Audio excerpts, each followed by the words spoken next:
សួស្តីបងប្អូនអរគ្នាថ្ងៃនេះគឺជាព្រឹកថ្ងៃ24ខែ6ឆ្នាំ2025ហើយយប់មិញគឺមានព័ត៌មានថ្មីមួយទៀតហើយគឺភាគីខាងថៃគឺគាត់បានសម្រេចបិទច្រកព្រំដែនជាមួយនឹងកម្ពុជាទាំងស្រុងគឺព្រំដែនដែលជាប់ជាមួយនឹងកម្ពុជា800ម៉ែត្រជាងហ្នឹង800គីឡូម៉ែត្រជាងសំទោសបងប្អូនគឺ800គីឡូម៉ែត្រជាងគឺយោធាថៃបានបិទច្រកទាំងអស់ហើយយើងអត់ច្បាស់ការទេថារដ្ឋាភិបាលសហការជាមួយយោធាថៃឬក៏យោធាថៃបិទដោយខ្លួនឯងគឺយើងអត់ដឹងទេអញ្ចឹងយើងមានតែចាំតាមដានព័ត៌មានទាំងអស់គ្នាបន្តទៀតហើយគឺទាំងកដាលអាត្រៀតហ្មងយប់មិញម៉ោងមិន10ពី10ហើយ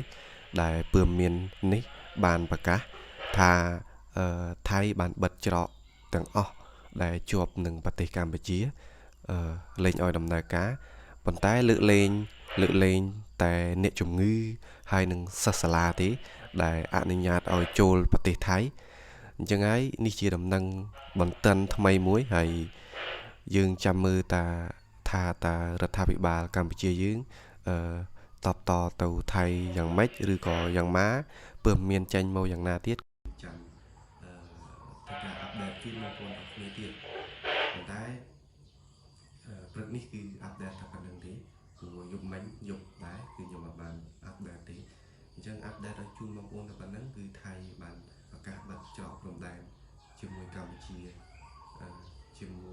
កដាលយប់មិញហ្នឹងឯងអាហ្នឹងប្រហែលជាច្បាស់ការហើយបើសិនជាមិនទាន់ច្បាស់ការក៏ខ្ញុំសូមទោសដែរប៉ុន្តែឃើញពើមានធំដូចពើមានតែទុកចិត្តបានគឺគាត់ចុះហើយគាត់ចុះពើមានថាថៃគាត់បានបិទហើយអញ្ចឹងយើងមានតែចាំ